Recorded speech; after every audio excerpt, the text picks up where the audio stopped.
Bonjour, alors on se retrouve aujourd'hui pour voir ensemble les 10 raisons les plus souvent invoquées et les causes surtout le plus souvent invoquées pourquoi les gens abandonnent leurs chiens. Alors, lorsque je travaillais comme bénévole dans les refuges, la raison la plus souvent invoquée était les problèmes de comportement. Ces problèmes de comportement sont dus à une seule raison, c'est que le chien n'a pas reçu dès son plus jeune âge une base éducative. Si le chien est éduqué correctement, il est plutôt rare qu'il aura par la suite des problèmes de comportement, sauf si le chien souffre d'une maladie quelconque.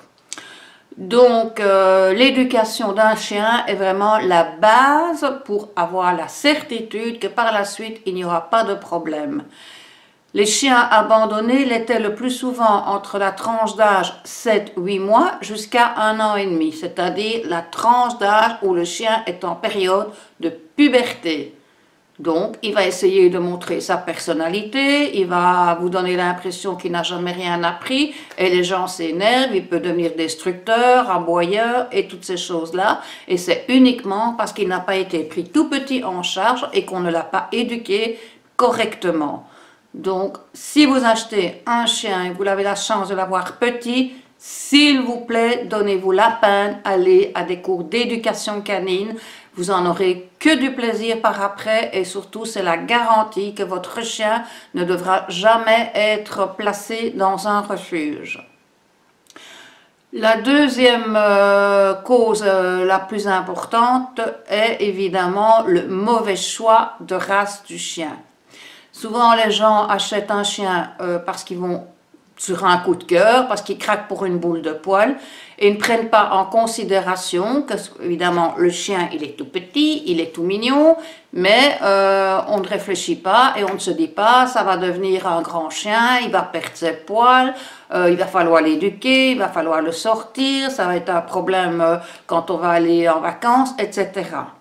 Donc, si vous avez l'intention d'adopter un chien ou d'acheter un chien, prenez la peine de réfléchir avant à quel chien correspond à votre type de vie. Je ferai plus tard une vidéo par rapport à ça, mais c'est important de ne pas prendre un chien comme ça parce qu'il est beau, parce que c'est la mode, parce qu'on vient de faire un film sur ce type de race de chien-là. Je me rappelle lorsqu'il y a eu les Dalmatiens, il y a plein de Dalmatiens qui ont été abandonnés. Lorsqu'il y a eu Beethoven, ça a été pareil. Et maintenant, c'est avec les Chihuahuas. Donc, s'il vous plaît, pour ne pas devoir un jour vous séparer de votre chien, prenez une race qui convienne à votre style de vie et demandez conseil à l'éleveur où vous irez l'acheter. La troisième raison, c'est souvent mon enfant est allergique ou mon mari ou ma femme, on est allergique.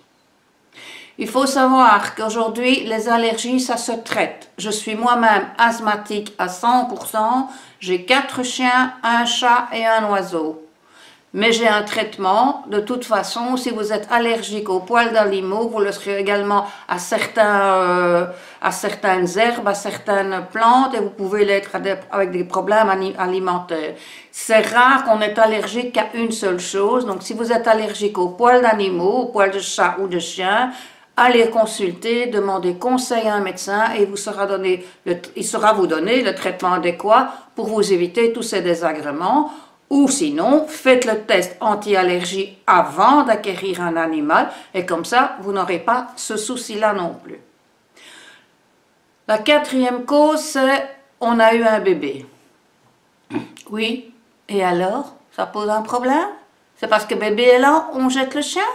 Et pourquoi pas garder le chien acheter bébé? Oh, je vous entends déjà en train de vous dire, mais qu'est-ce qu'elle raconte? Elle est folle. Non, je ne suis pas folle.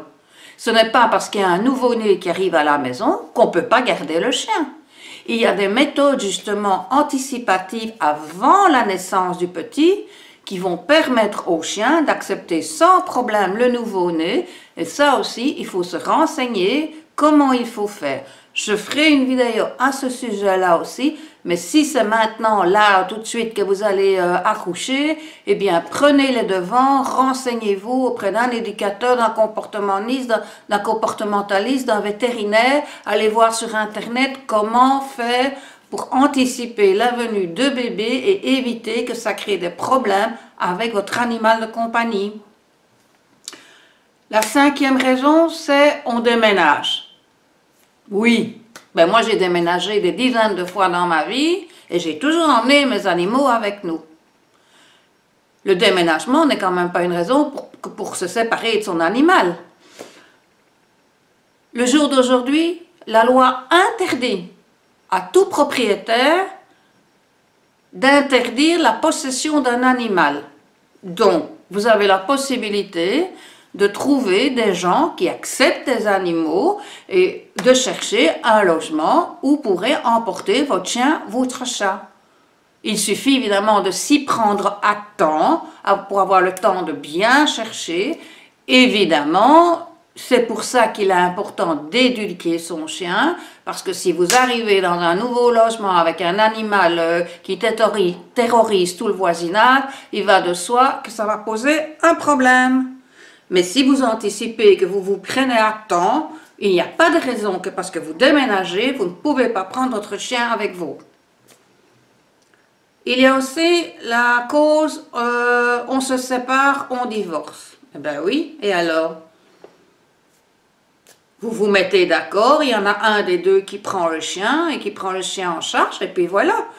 Et quand on divorce, qu'est-ce qu'on fait? On va chez l'avocat et on discute quelle va être la garde pour les enfants. Eh bien, c'est pareil pour un chien. Et si vous n'arrivez pas à tomber d'accord, ben vous permettez 15 jours chez l'un, 15 jours chez l'autre. Mais il n'y a pas de raison, parce qu'on divorce, de se séparer de son chien. C'est du grand n'importe quoi, ça. Alors, il y a aussi la raison, j'ai perdu mon emploi. Bon, là, le sujet est évidemment un peu plus sensible. Il va de soi que quand on perd un emploi et qu'on devient très très serré pour boucler ses 20 mois, ça peut poser un problème. Mais bon, évidemment, si vous avez un doc allemand, ça va être plus compliqué que si vous avez un Yorkshire. Je l'admets.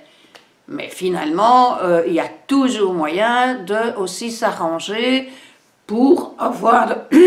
Mais finalement, il y a aussi toujours moyen de s'arranger pour pouvoir nourrir le chien. Vous n'êtes pas obligé d'acheter des croquettes haut de gamme. Vous savez, dans les hard discount maintenant, on trouve des sacs de croquettes pour pas bien cher.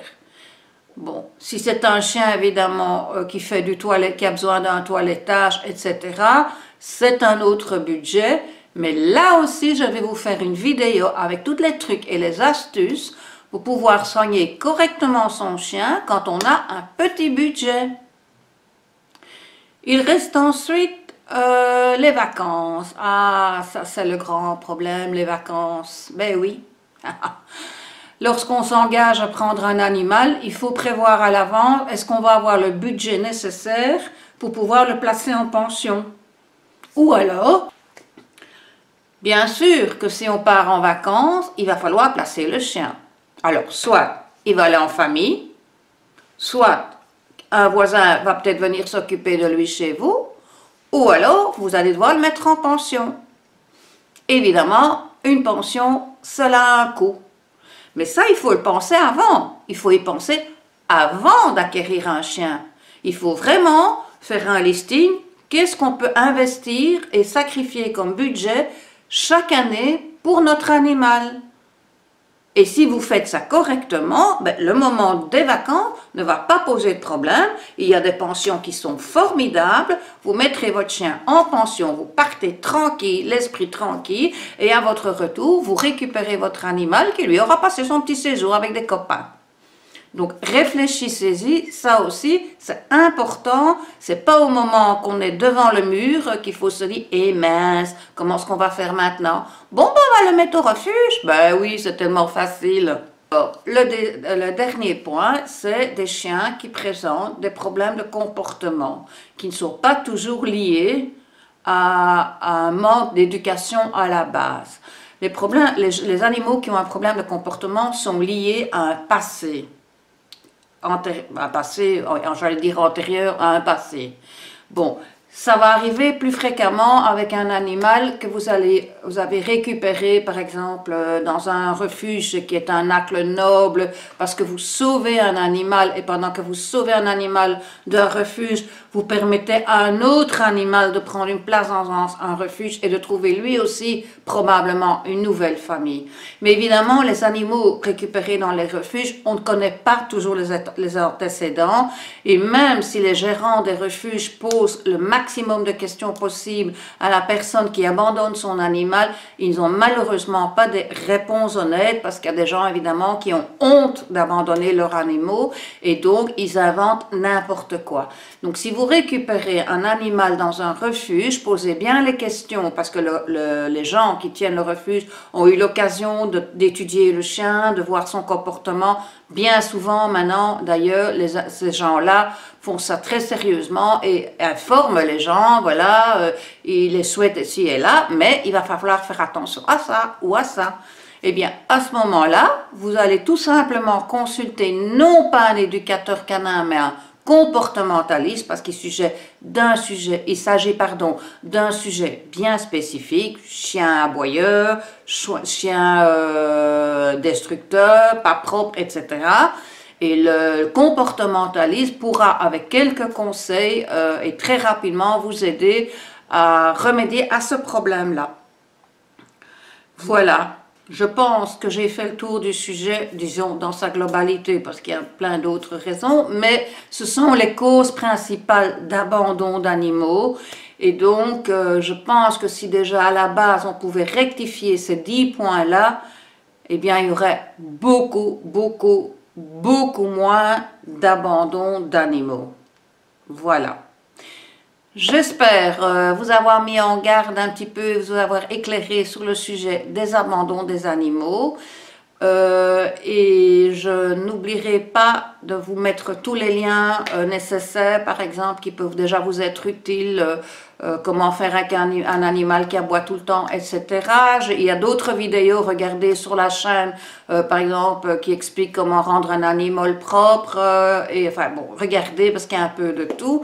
Et puis si vraiment vous avez un gros problème, que vous n'en sortez pas, eh bien contactez-moi via le site internet, via notre page Facebook ou via notre numéro de téléphone et je vous mets tous les liens dans la description de cette vidéo.